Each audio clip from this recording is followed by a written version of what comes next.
کی مقبولیت کے لیے سارے مل کے بابا سے بلند صلوات اللہم صلی علی محمد وآل محمد وعجل فرج اللہم صلی علی محمد ماشاء اللہ لا حول ولا قوة الا باللہ العلی العظیم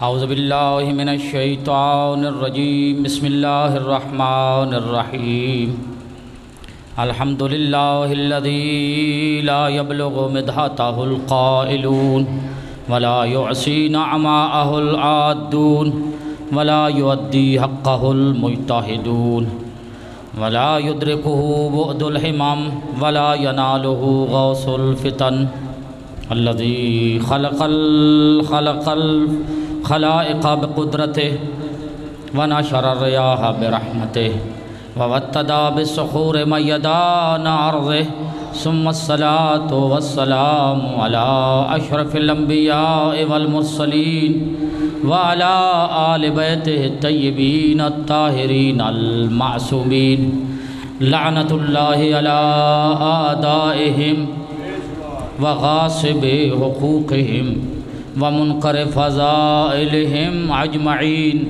أما بعد فقد قال إمامنا الصادق صلوات اللہ وسلامہ علیہ انی احب تلک المجالس احیو امرنا رحم اللہ من احیا امرنا صلوات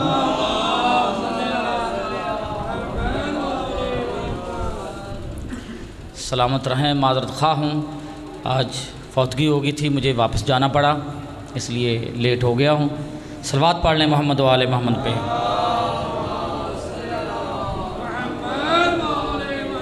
صلوات بلند آواز سے پڑھ لیں اللہم صلی علی محمد وآل محمد چھٹے امام کا یہ فرمان کل بھی میں نے آپ کے گوش گزار کیا امام فرما رہے ہیں کہ مجھے یہ مجالس پسند ہیں ہمارے آقا ان مجالس کو عزیز رکھتے ہیں فرمایا احیو امرنا ہمارے امر کو ہمارے ذکر کو ہمارے مصائب کو زندہ رکھو احیاء کرو ان کا اور پھر دعا دی ان لوگوں کو جو فرمایا رحم اللہ من احیا امرنا خدا اس کے اوپر رحم کرے جس نے ہمارے امر کو زندہ کیا دیکھیں عزاداری سید الشہداء وہ عمل ہے کہ مخالفین یہ معرکہ حق و باطل جو ہے یہ روز ازل سے ہے جس طرح کربلا نے باطل کے چہرے سے نقاب ہٹائی ہے اسی طرح یہ عزاداری سید الشہداء باطل کے چہرے سے نقاب اٹھاتی ہے یقین جانیے میں ایسے ہی الفاظ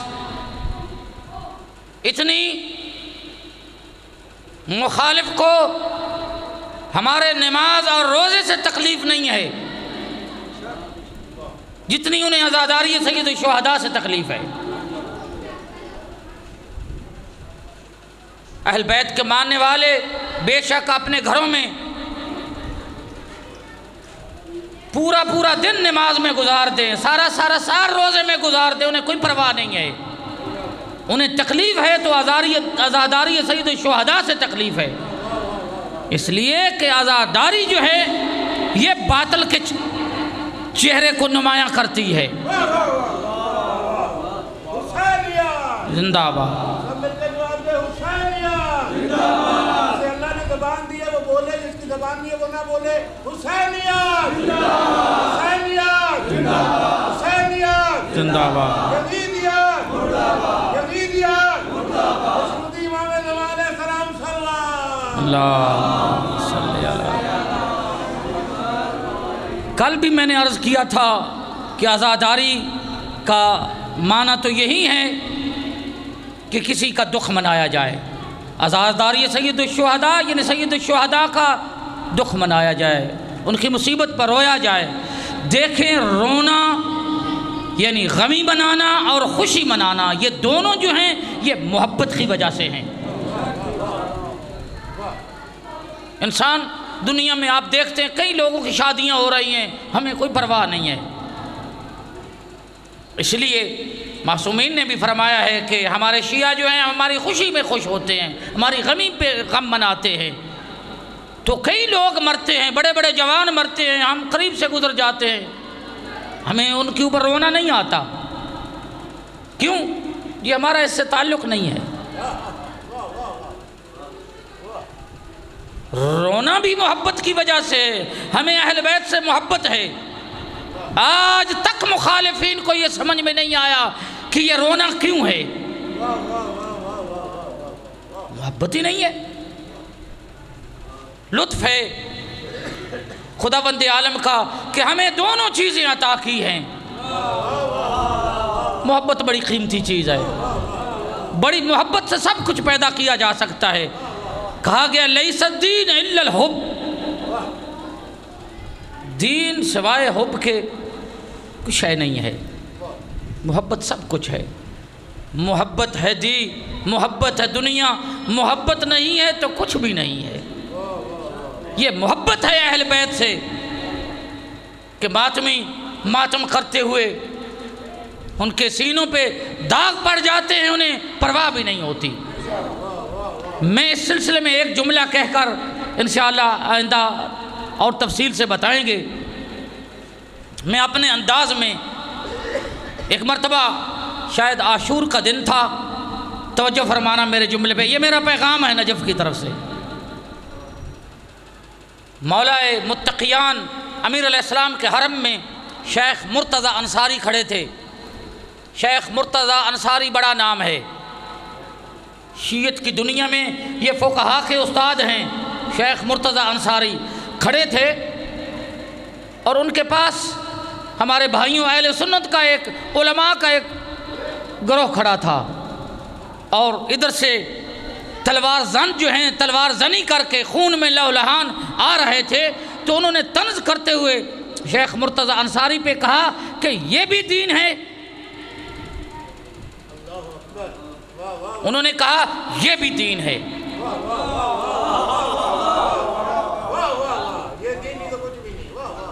انہوں نے کہا یہ کیسا دین ہے؟ کہا اگر ہم یہ نہ کرتے جس طرح تم غدیر پی گئے تھے تم عاشور بھی پی جاتے۔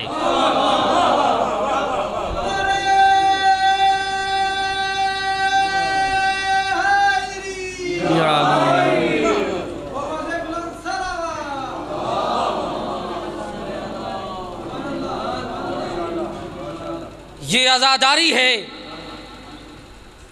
یقین جانیے دو چیزوں سے بڑی تکلیف ہے طاغوت کو، ایک نظام مرجعیت اور ایک عزاداری سید الشہداء۔ جو بھی شعار جو اسلاف سے ہمیں طریقہ ملا ہے، طریقہ کار عزاداری کا ہے، خوب مناؤ، دشمن شبہ ڈالتا رہے گا۔ وہ مختلف روپ میں آتا ہے، اسے بڑی تکلیف ہے عزاداری سید الشہداء سے۔ ایسے تو نہیں کہتے کہ پورا سال وہ لوگوں کو تبلیغ کرتے ہیں، لیکن یہ محرم کے ایام آتے ہیں، یہ سب کچھ ان کی تمام ساری محنت سال کی یہ پی کر ختم کر دیتی ہے۔ ایک اور جملہ آپ کی شاید یہ جو حسین سماعتیں ہیں ان کی وجہ سے دیکھیں کہ ہم جو ہیں ہمارے بھائیوں سے زیادہ عبادت نہیں کرتے، ہم ان سے زیادہ حج زکوٰۃ نماز میں نظر نہیں آتے۔ یہ کیا چیز ہے؟ سالہ سال دنیا کیوں مذہب اہل بیت قبول کرتی جا رہی ہے؟ سوا اس کے کہ عزاداری سید الشہداء ہے ہمارے پاس۔ کون سی چیز ہے جس کو دیکھ کر لوگ مذہب اہل بیت قبول کرتے ہیں؟ یہ ہمارا بازاروں میں نکلنا، یہ ماتم، یہ جتنے بھی عزاداری کے مندرجات ہیں، نوح ہے، ماتم ہے، ذوالجناح ہے، انشاءاللہ ہر ایک کے اوپر گفتگو میں کروں گا۔ ان سب سے دشمن کو تکلیف ہے. دشمن کو اس کی تکلیف ہونا اس بات کی دلیل ہے کہ یہ حق ہے اور باطل کے چہرے سے یہ نقاب اٹھاتی ہے زیادہ.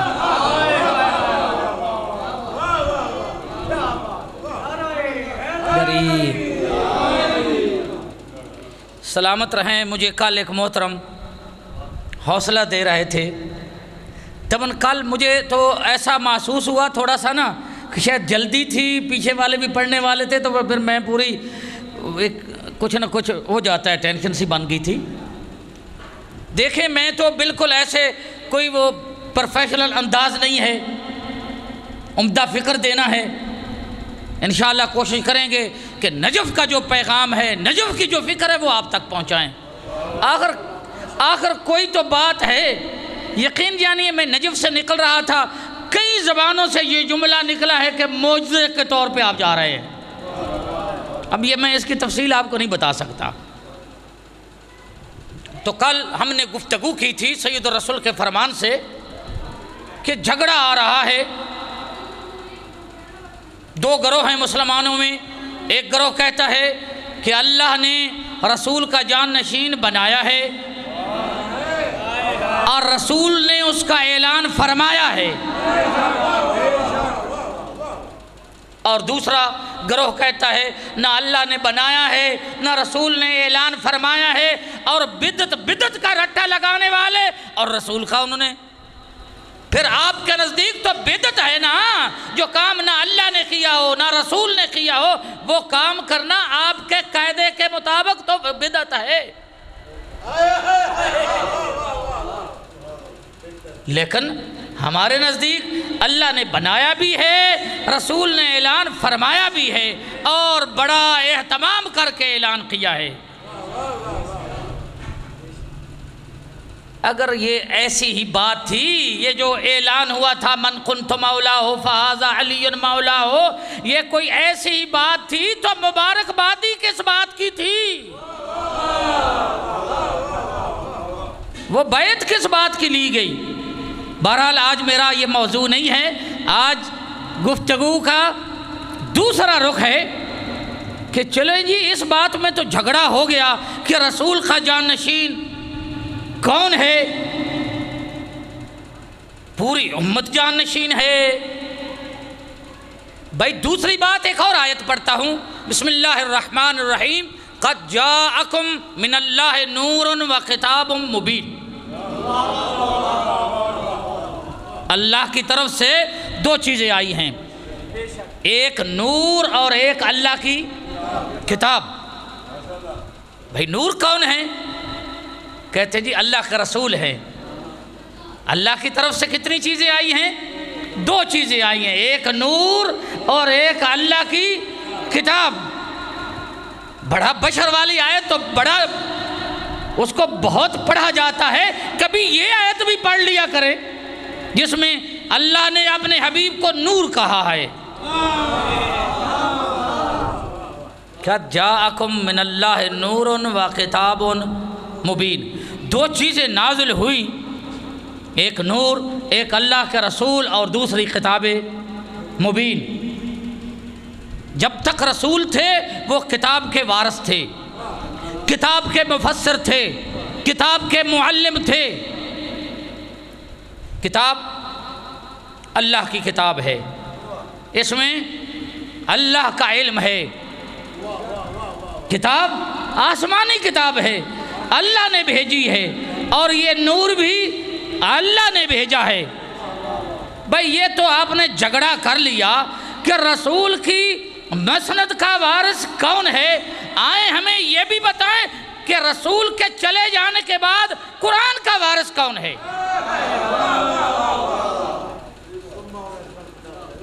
بھائی قرآن کا وارث ہے. اللہ فرماتا ہے, محترم مجھے مدد فرما رہے ہیں, ثم اورثنا الکتاب الذی اصطفینا من عبادنا, کہ ہم نے قرآن کے وارث بنا دیے. خاص کر کے کسی ایک فرد کو تو ہمت نہیں ہوئی کہ میں قرآن کا وارث ہوں. کسی ایک کو یہ ہمت نہیں ہوئی سوائے ائمہ اہل بیت کے. میں نے ایک یہ کمزور سا یہ ایک نظریہ پڑھا ہے جی پوری امت وارث ہے. بھائی پوری امت میں سے تو وہ بھی تھے جنہوں نے اہل بیت سے جنگ کی ہے, وہ قرآن کے وارث ہوں گے. پوری امت ان میں سے ایسے یقین جانی ہماری عربوں کے ساتھ زندگی گزری ہے, عربوں میں بھی ایسے ہیں جو قرآن دیکھ کر بھی نہیں پڑھ سکتے, وہ قرآن کے وارث ہوں گے. اللہ کہہ رہا ہے ہم نے قرآن کے وارث بنا دیے اور ہر ایک کو وارث نہیں بنایا. دیکھیں کتنی ستم ظریفی ہے, عجیب کیا کہیں, عجیب ملا کی فکر ہے. قرآن کہتا ہے الذی اصطفینا من عبادنا, ہم نے ہر ایک کو وارث نہیں بنایا, ہم نے ان کو وارث بنایا ہے جنہیں ہم نے اپنے بندوں میں سے منتخب کیا ہے.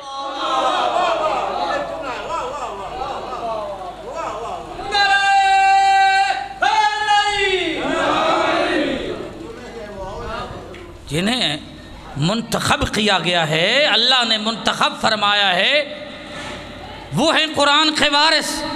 تو وارث تو ہیں, کیوں کسی ایک کو, ماشاءاللہ آپ نے بڑی توجہ دی, سلامت رہیں. دیکھیں میں نے اس گفتگو کو اپنے موضوع سے اس طرح ربط دیا ہے کہ لازمی ہے چونکہ مجالس میں عزاداری میں قرآن کی آیات کی تفسیر بھی ہو, اپنے عقائد کا دفاع بھی ہو. تو جرت نہیں ہوئی کسی ایک کو کہے کہ میں قرآن کا وارث ہوں, اس لیے کہ وہ جو پہلے بھی میں نے رسول کا فرمان پڑھا تھا کہ قرآن کا وارث تو وہ ہوگا جو قرآن کا ہم پلہ ہوگا. وعلیم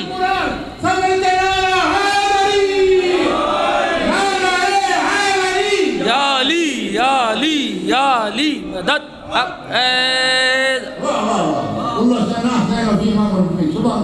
قرآن کا وارث وہ ہوگا جو قرآن کا ہم وزن ہوگا, ہم پلہ ہوگا. یہ سب تہمت ہے. کہتے ہیں کہ ہم صحابہ کو نہیں مانتے. بھائی ہم کیوں نہیں صحابہ کو مانیں گے؟ اور جو بھی رسول اللہ کے ساتھ رہا ہے اس کے عمل کیسے تھے وہ حساب دے گا, ہمیں کیا ٹینشن ہے. جو بھی ہے اس نے جتنا پیریڈ گزارا ہے وہ اپنا حساب دے گا, ہمیں اس سے کوئی سروکار نہیں ہے. ہم کیوں نہ مانے کہ وہ صحابی نہیں ہے؟ یہ دھوکہ ہے, تہمت ہے. ہم صحابہ مانتے ہیں, ہم انہیں وارث قرآن نہیں مانتے.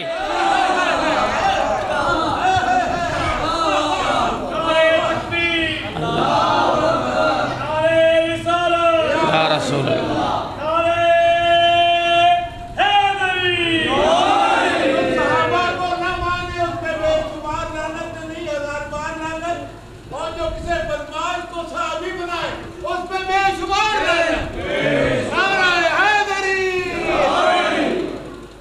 دیکھیں شروع سے یہ ایک جھگڑا آ رہا ہے, اتہام بازی ہے. کہتے ہیں کہ ہم صحابہ کو نہیں مانتے اور ادھر سے ہم کہتے ہیں کہ یہ اہل بیت کو نہیں مانتے. بھائی وہ یہ تو مانتے ہیں کہ یہ رسول اللہ کی اولاد ہیں, لیکن وہ انہیں وارث قرآن نہیں مانتے. جھگڑا اس بات میں ہے, ہم انہیں وارث, ہم اہل بیت کو وارث قرآن مانتے ہیں. یہ بات تو بالکل واضح ہے, لیکن کسی سے بات منوانا ہو تو قانون یہ ہے کہ دلیل سے بات کی جائے. یہ جو انداز ہے کہ دیواروں پہ لکھ دیا جائے کافر کافر, یہ دشنام ترازی, یہ کون سی زبان ہے؟ اگر تم حق کا پیغام دینا چاہتے ہو تو قرآن نے تو یہ اسلوب نہیں بتایا. قرآن نے تو اپنے حبیب کو بھی کہا ہے جادلہم باللتی ہے یا احسن, کہ تم انہیں کوئی بات منوانا چاہتے ہو تو اچھے اخلاق سے منواؤ۔ تمہارا دعویٰ اگر سچا ہے، تم حق پہنچانا چاہتے ہو، تو تمہارا یہ انداز کیسا ہے؟ یہ دشنام ترازی کیوں؟ تمہارے پاس قرآن کا اسلوب کیوں نہیں ہے؟ اور دلیل دیتا ہوں، جب آدم کے 2 بیٹوں میں سے بڑے نے چھوٹے کو قتل کرنا چاہا، قتل کے لیے ہاتھ بڑھائے، تو چھوٹے نے کہا ان بسطت یدک الی لتقتلنی ما انا بباسط یدی الیک، اگر تو مجھے قتل کرنا چاہتا ہے تو میں اپنا ہاتھ قتل کے لیے نہیں بڑھاؤں گا، انی اخاف رب العالمین، میں اپنے رب سے ڈرتا ہوں۔ تو قرآن کا قانون یہ ہے، قرآن تو کسی پہ جسارت نہیں کرتا۔ اگر آپ حق کی بات کرنا چاہتے ہیں تو آپ کے پاس حق پہنچانے کا انداز کیوں نہیں ہے؟ اگر سماعتوں پہ ناگوار نہ گزرے تو ہمارے گروہ میں سے بھی ایک گروہ ہے جو اپنی بات منوانے کے لیے گالیاں نکالتا ہے، اس کا انداز حق میں شام جیسا ہے۔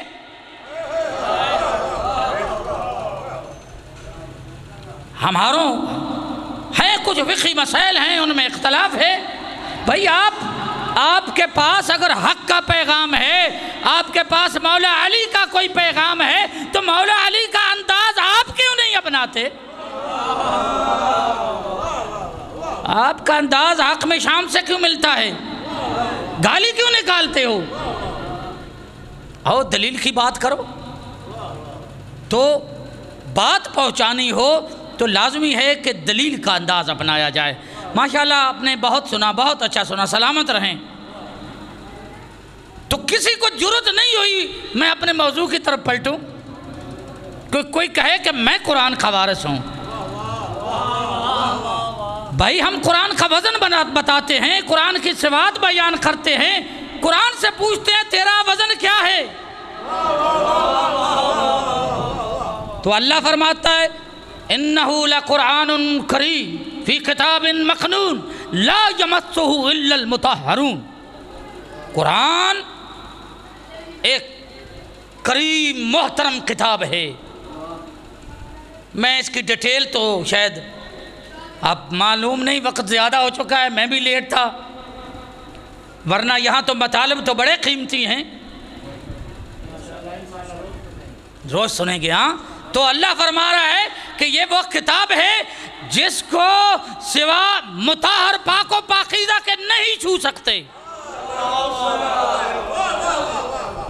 مجھ سے آگے حقیقت یہ ہے کہ گزرنے نہیں ہونے جا رہا، ایک بات ہے میں زیادہ طول نہیں دیتا۔ دیکھیں یہاں قرآن ایک اور آیت پڑھتا ہوں، لو انزلنا هذا القرآن على جبل لرأيته خاشعا متصدعا من خشیت اللہ۔ قرآن مجید یہ جو اللہ کی کتاب ہے، اللہ فرماتا ہے اگر اس کو پہاڑوں پہ پڑھا جائے وہ اس کے وزن کو برداشت نہیں کر سکتے۔ اگر یہ پہاڑوں پہ نازل ہوتی تو ریزہ ریزہ ہو جاتے۔ تو سوال یہ ہے، یہ جو حافظان قرآن ہیں یہ تو آپ نے دلوں پہ لیے ہوئے ہیں، ان کے دلوں کو تو کچھ بھی نہیں ہوا۔ جی قرآن کی زبان میں کافر کسے کہتے ہیں؟ قرآن کا یہ اعلان سن لے برادران اسلام، ان الکافرین لا مولا لہم۔ قرآن کی زبان میں کافر اسے کہتے ہیں جس کا کوئی مولا نہیں ہے۔ نعرہ تکبیر، اللہ، نعرہ رسالت، نعرہ حیدری۔ یقین جانیے میرا پروگرام ہے بہت عظیم نقطہ، شاید آپ نے یقیناً نہیں سنا ہوا ہوگا کیونکہ بندہ ناچیز کی اپنی محنت ہے یہ۔ تو یہ حافظان قرآن جو ہیں ان کے دلوں میں قرآن مجید ہے۔ بھائی قرآن مجید کا ایک وجود جو یہ جو ایک ہے وجود لفظی، لفظوں میں یہ جو زبان سے آواز نکلتی ہے یہ لفظ ہے، یہ جو لکھا ہوا ہوتا ہے یہ لفظ نہیں ہے، یہ نقوش ہیں، یہ نقوش ہیں۔ الفاظ وہ ہے، وہ آواز کو کہتے ہیں جو زبان سے نکلتی ہے۔ جو قرآن مجید کا حقیقی وجود ہے، نہ وہ یہ الفاظ ہیں یا نہ وہ یہ نقوش ہیں۔ تو آپ طلب کریں کہ بھائی وہ حقیقی وجود کون سا ہے؟ بھائی حقیقی وجود وہ ہے جو ہمارے ادراک سے بہ رہے۔ یہی اسی آیت میں کہا جا رہا ہے انہو قرآن کریم فی کتاب مکنون فی کتاب مستور، چھپی ہوئی ہے جس کا ہم ادراک نہیں کر سکتے۔ دیکھیں، اس کو سمجھانے کے لیے میں مثال پیش کیا کرتا ہوں۔ یہ بجلی کی تاریں ہیں نا، تو کہا جاتا ہے کہ یہ بجلی ہے، حالانکہ وہ تاریں بجلی نہیں ہیں بھائی۔ اوپر پلاسٹک کی تار ہے، یہ بجلی نہیں ہے۔ اس کے اندر ترامے کی، پیتل کی یا دھات کی تاریں ہیں، وہ بھی بجلی نہیں ہے۔ ان تاروں میں ایک پاور گزرتی ہے، وہ بجلی ہے، اور یہ جو پاور ہے یہ مادی وجود ہے۔ یہ بجلی مادی وجود ہے۔ آگے اس سے بڑھ کر ایک جملہ کہہ دوں، ماشاءاللہ آپ پڑھے لکھے ہیں، یہ ایٹم بم بھی مادی وجود ہے۔ قرآن مجید کا حقیقی وجود جو ہے وہ مانوی وجود ہے۔ اس میں یہ پاور ہے، پہاڑوں پہ نازل ہوتا ریزہ ریزہ ہو جاتے ہیں۔ وہ حقیقی وجود ہمارے ادراک سے بہ رہے، وہ حقیقی وجود اللہ نے قلب پیغمبر پہ اتارا ہے۔ الحسین منی والا من الحسین، سب ملتے حسینیہ حسینیہ حسینیہ جدیدیہ مسعودی محمد علیہ السلام صلوات۔ تو قرآن پاک و پاکیزہ کتاب ہے، اسے نہیں چھو سکتے، اس کی حقیقت تک نہیں پہنچ سکتے۔ یقین جانیے، کہوں تو فقط قرآن کی حقیقت کو ائمہ اہل بیت جانتے ہیں، وہ وارث قرآن ہیں۔ تو قرآن کا وارث بھی وہ ہوگا جس کے بارے قرآن یہ کہتا ہوا نظر آئے، انما یرید اللہ لیذھب عنکم الرجس اہل البیت ویطہرکم تطہیرا۔ قرآن جن کی عصمت و طہارت کی گواہی دے۔ دیکھیں، قرآن جس میں اللہ کا علم ہے، قرآن اللہ کی کتاب ہے، آسمانی کتاب ہے، اس میں اللہ کا علم ہے۔ ضروری ہے کہ اس کا وارث بھی وہ ہو جو اللہ کی طرف سے ہو، اس کے پاس علم بھی اللہ کی طرف سے ہو۔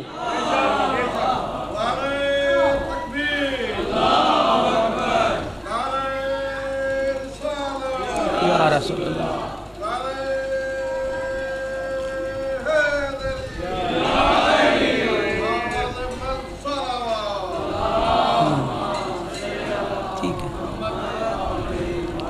قرآن میں ہر شے کا علم ہے، اللہ کی کتاب ہے، بڑی جامع کتاب ہے، ہر شے کا علم ہے قرآن میں بھی۔ قرآن کا وارث وہ نہیں ہو سکتا مسئلہ پوچھا جائے جا کر عورتوں کی طرف رجوع کرے۔ قرآن کا وارث وہ ہوگا جو یہ کہتا ہوا نظر آئے، لو سنیت لی الوسادہ فجلست علیہا لحکمت بین اہل التورات بتوراتہم وبین اہل الانجیل بانجیلہم وبین اہل الزبور بزبورہم وبین اہل الفرقان بفرقانہم۔ جو یہ کہتا ہوا نظر آئے کہ میرے سامنے مسند علم بچھا دی جائے اور علی مسند علم پہ بیٹھ جائے اور اہل زبور آئیں تو میں ان کو زبور سے فیصلے سناؤں، اہل انجیل آئیں تو انجیل سے فیصلے سناؤں، اسی طرح اہل قرآن اہل فرقان آئیں تو فرماتے ہیں واللہ ما من آیت الا ونزلت فی ساحل او جبل فی لیل او نہار الا وانا عالم بہا۔ علی ہیں جو کہتے ہوئے نظر آتے ہیں کہ قرآن مجید پورے کا پورا قرآن، اس کی ہر آیت علی جانتے ہیں کہ دن کو نازل ہوئی ہے یا رات کو نازل ہوئی ہے، ساحل میں نازل ہوئی ہے یا پہاڑوں میں نازل ہوئی ہے۔ علی جانتے ہیں فی من نزلت و فی ما نزلت، علی جانتے ہیں کس کے بارے نازل ہوئی ہے، کس حکم کے بارے نازل ہوئی ہے؟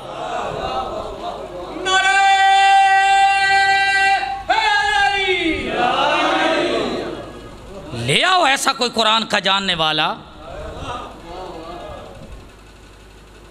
اگلے دن ایک ملا اعتراض کر رہا تھا کہ یہ روایت بھائی کیسی روایت ہے؟ روایت میں ہے، ہمارے بھائیوں کی کتب میں موجود ہے کہ علی مولا گھوڑے کی ایک رکاب میں پاؤں رکھتے تھے، دوسری تک پہنچتے ہوئے قرآن ختم کر لیتے تھے۔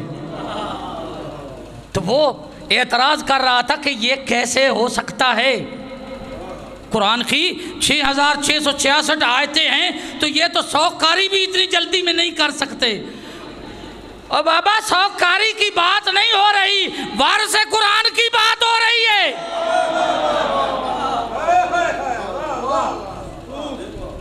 وارث قرآن کی بات ہو رہی ہے۔ اگر مطمئن نہیں ہو رہے تو قرآن سے دلیل پیش کرتے ہیں۔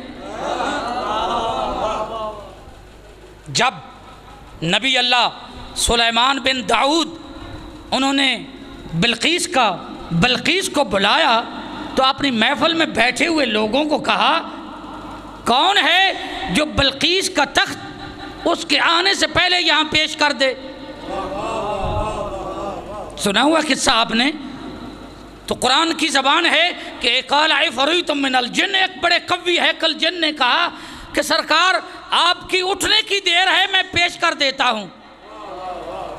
تو ظاہراً انہیں اس سے جلدی چاہیے تھا، تو ان کا وزیر آصف بن برقیہ، تو انہوں نے کہا سرکار آپ کے آنکھ جھپکنے سے پہلے میں اس کا تخت پیش کر دیتا ہوں، اور اس نے تخت پیش کر دیا تھا۔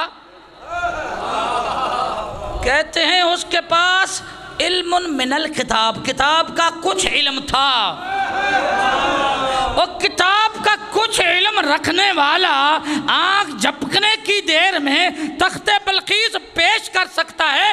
جو عالم قرآن ہے، جو وارث قرآن ہے، وہ وہاں ایک قدم رکھنے سے پہلے دوسرے تک کیوں نہیں قرآن کو ختم کر سکتا؟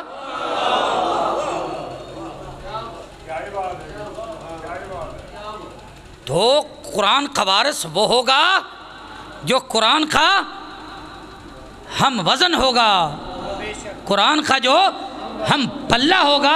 اور قرآن سے قرآن کا وزن پوچھتے ہیں، قرآن کہتا ہے لا ریب فی ذالک الکتاب لا ریب فی، یہ وہ کتاب ہے جس میں کوئی شک نہیں ہے۔ قرآن میں جو شک کرے وہ کافر ہو جاتا ہے۔ ایسے ہی ہے نا، قرآن میں کوئی شک نہیں ہے۔ اب کوئی قرآن سے دلیل مانگے، بھائی قرآن حق ہے، قرآن سے دلیل نہیں مانگی جا سکتی۔ اب کوئی دعویٰ کرے کہ جی میں نے بغیر جہاز کے آسمان میں لوگوں کو اڑتے ہوئے دیکھا ہے، لوگ مانیں گے؟ بھائی دلیل لے آؤ، یہ کیسی بات ہے؟ اگر قرآن کہہ دے کہ نبی اللہ سلمان اپنے تخت کو لے کر ہوا میں اڑتے تھے، کسی کی ہے جرت کے دلیل لے آؤ؟ جی تو ہیں ایسے۔ آج کے اس دور میں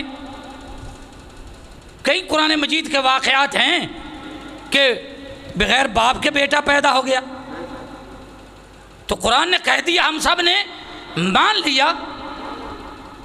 قرآن سے دلیل طلب نہیں کی جا سکتی، جو وارث قرآن ہیں ان سے بھی دلیل نہیں طلب کی جا سکتی۔ اور قرآن سے پوچھتے ہیں تیرا وزن کیا ہے؟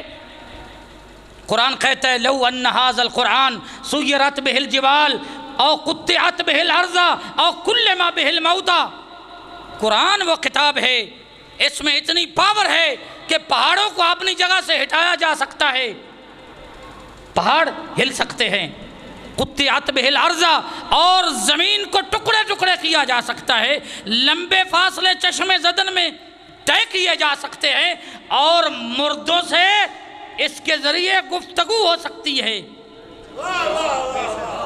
قرآن کا وارث بھی وہی ہوگا جو پہاڑ کو حکم دے اپنی جگہ سے ہٹ جائے، جو چشمے زدن میں مدینہ مدائن پہنچے، مردے کو زندہ کرے، اگر زندہ کا جنازہ پڑھائے تو مردہ کر دے۔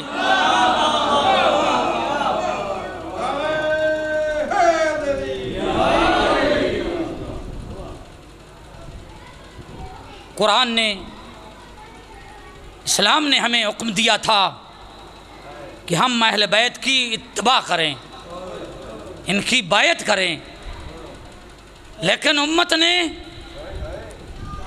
اہل بیت سے بیعت کا مطالبہ کر دیا،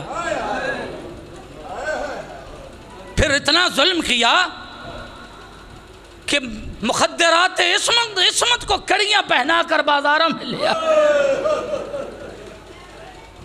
سلامت رہیں، خدا آپ کی اس آہ کو قبول کرے۔ آج جی چاہ رہا ہے ام رباب کو علی اصغر کا پرسہ دیا جائے۔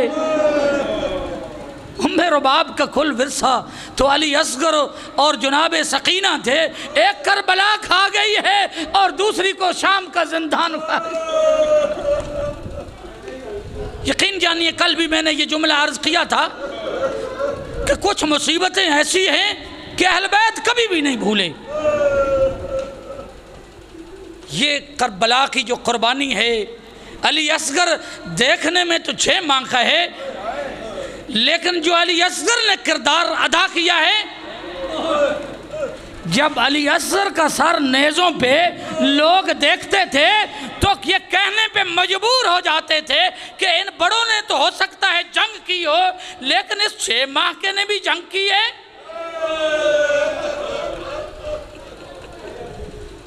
عزادارو، جب مظلوم کربلا نے صبح سے لے کر عصر عاشور تک جنازے اٹھائے ہیں، جب کوئی بھی نہیں بچا تو استغاثہ بلند کیا ہے، حل من ناصر ینصرنا،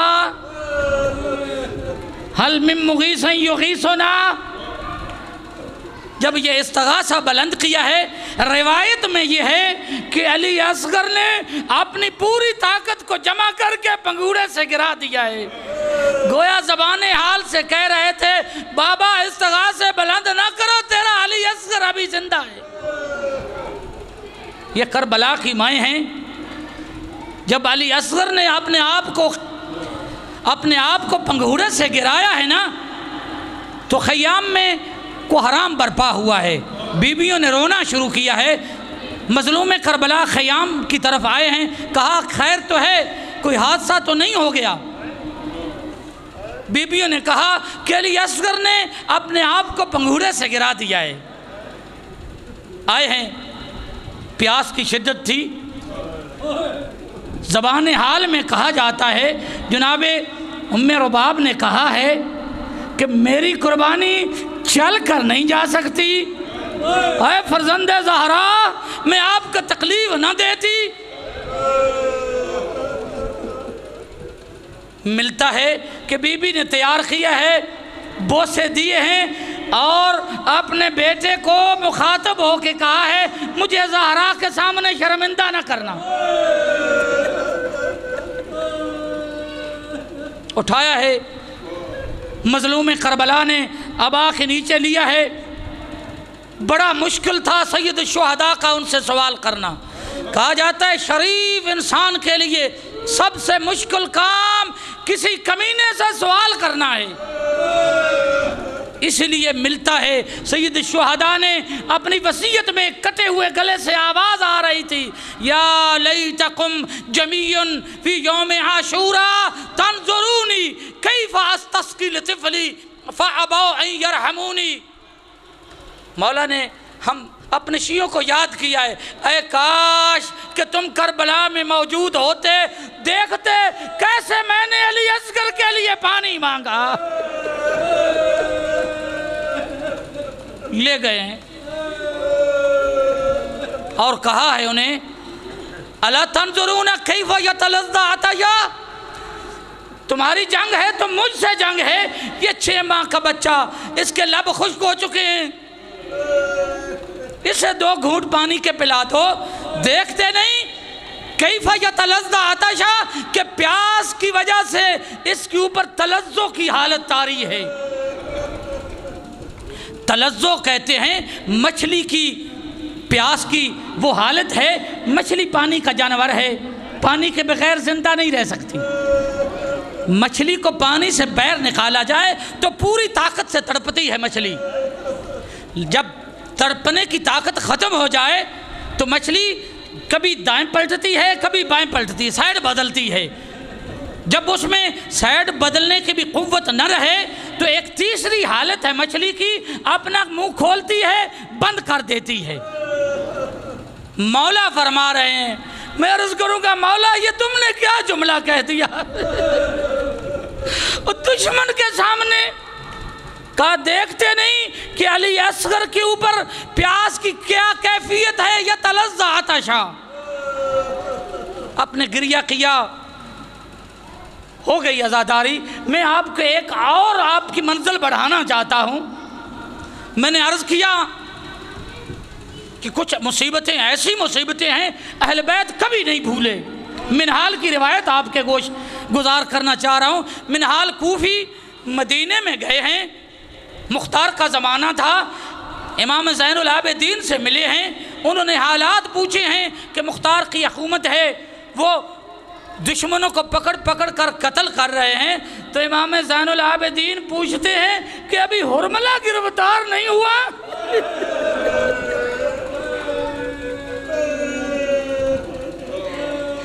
منہال کہتے ہیں آقا آپ نے علی اکبر کے قاتل کا نہیں پوچھا،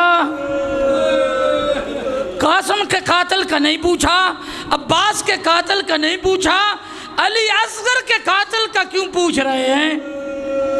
کہا ہے منہال اکبر کی ماں بھی چھاؤں پہ بیٹھ گئی ہے، قاسم کی ماں بھی چھاؤں پہ بیٹھ گئی ہے، علی اصغر کا قاتل گرفتار ہو جائے، قتل ہو جائے، میں علی اصغر کی ماں کو چھاؤں پہ تو بٹھا سکوں.